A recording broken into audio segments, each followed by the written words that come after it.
Hey guys, Frightener22 here, and welcome back to another Cinema Sickness Daily Servings review. Today we're going to take a look at a film adaptation based on one of Roald Dahl's finest works. That's right, we're taking a look at 1996's Matilda. Now this film stars Danny DeVito, who also takes over the directing duties on this, and his co-stars are his wife, Rhea Perlman, Mara Wilson, who plays Matilda, most famously from the remake of Miracle on 34th Street and Mrs. Doubtfire, as well as Pam Ferris, who plays the evil Mrs. Trunchbull. Now, like I said, this film is based on author Roald Dahl's, one of his finest works, and he's been responsible for countless, classic children's books that's also have had, tons of film adaptations based on his stuff, such as Fantastic Mr. Fox, Willy Wonka and the Chocolate Factory, James and the Giant Peach, and Tim Burton's Charlie and the Chocolate Factory. But in 1996, Danny DeVito took on the directing duties on Matilda.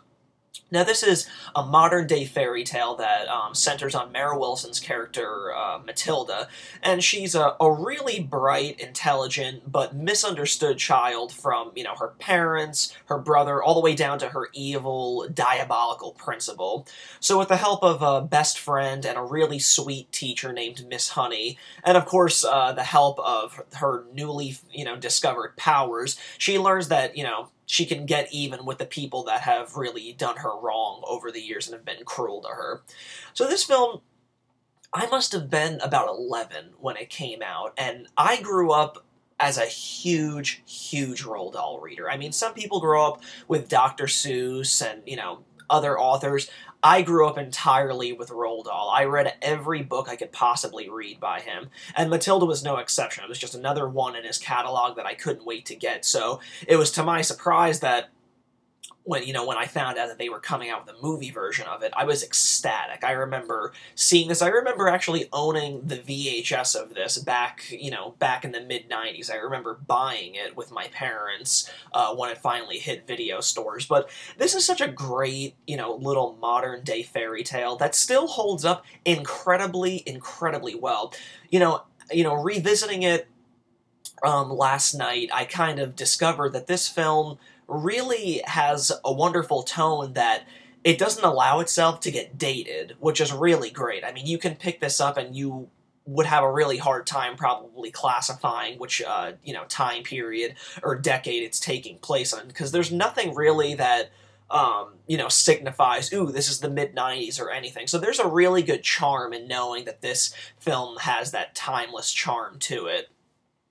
I just absolutely love this film because the one great thing about Roald Dahl's writing is that he never spoke down to children in his writings. He was able to be really humorous and funny with children, but also have a really dark-natured, angle to his stuff too. And Matilda definitely is, a family-orientated film, a really great family-orientated film, but it definitely has these dark segments to it. I mean, Mrs. Trunchbull's treatment of the kids in her school are just, absolutely wicked and heinous, but they're obviously there for, comedy's sake, but, it's really terrible to see that she just throws, little kids out windows for no particular reason, and just uses them as, a javelin and stuff, so it's wild. The Trunchbull is absolutely, diabolical. She's absolutely crazy, so it's really cool to see that, and although all the adults in this film are kind of meant to look like the bad people, because they all, treat Matilda really badly and very cruel. They're actually, the real comedic force of the entire movie. Matilda is just, as far as characters, she's a little bland because she's so well-mannered and perfect and really bright. I mean, she's a really sweet and innocent child, but to watch, there really isn't much there, so it's her parents, the Wormwoods, and then the Trunchbull, that are really the most appealing and charismatic characters to watch in this whole film. I mean, they're so unpredictable, they're absolutely hysterical. The chemistry between Danny DeVito and his real-life wife, Rhea Perlman, is absolutely amazing. I mean, they are just so funny in this movie, just absolutely hysterical. And like I said, just the Trunchbull's, treatment and reaction to the kids is just classic. So it's really the adults' performances that are the true comedic driving force of this film. Another interesting thing to note is during the process of filming, Mara Wilson's mother actually passed away from breast cancer, but she was a real trooper and impressed all of her adult co-stars by trekking on and just completing the film without, showing that she was really phased as much. So it's a really sad story, but it's really incredible going into this and knowing that this, little girl just lost her mother during the process of film. You wouldn't really tell. It looks like she's having a really great time making this film, so all the more props for being, that much more professional in this field. But, like I said, she was a really good child actor when she hit the screen. When she hit the scene, she was, of course, in the remake of Miracle on 34th Street, Mrs. Doubtfire, then Matilda, and then after that, she kind of disappeared. I think she went on to do college, and now she might be trying to break back into the entertainment industry, but in kind of an independent kind of atmosphere, not so much as a mainstream Hollywood figure anymore. But this film is just, it's terrific. I mean, it's a modern-day fairy tale that just really hits all the right notes. It's dark when it has to be. It's suspenseful when it has to be. There's an incredibly nail-biting, edge-of-your-seat sequence that deals with Matilda and her sweet teacher, Miss Honey, going into Miss Trunchbull's house to reclaim some property. But that scene is just absolutely scary and nail-biting because you don't know if the Trunchbull is going to hear them or catch them, so it's really, really exciting. It definitely gives the adrenaline rush to anybody watching it.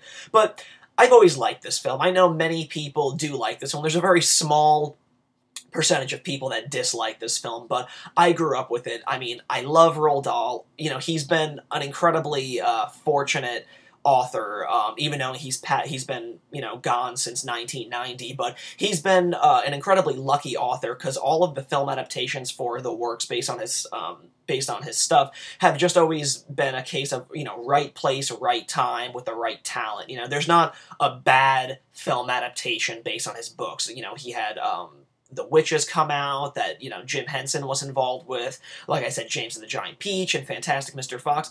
All of the films are good, and Matilda is no exception to that crowd. It's a wonderful, great little family film mixed with some dark, natured elements. It's really, really great. And on top of all of this, you get a really funny, although short, little cameo by Paul Reubens himself, Pee Wee Herman. So that's kind of cool. He plays an FBI agent in this.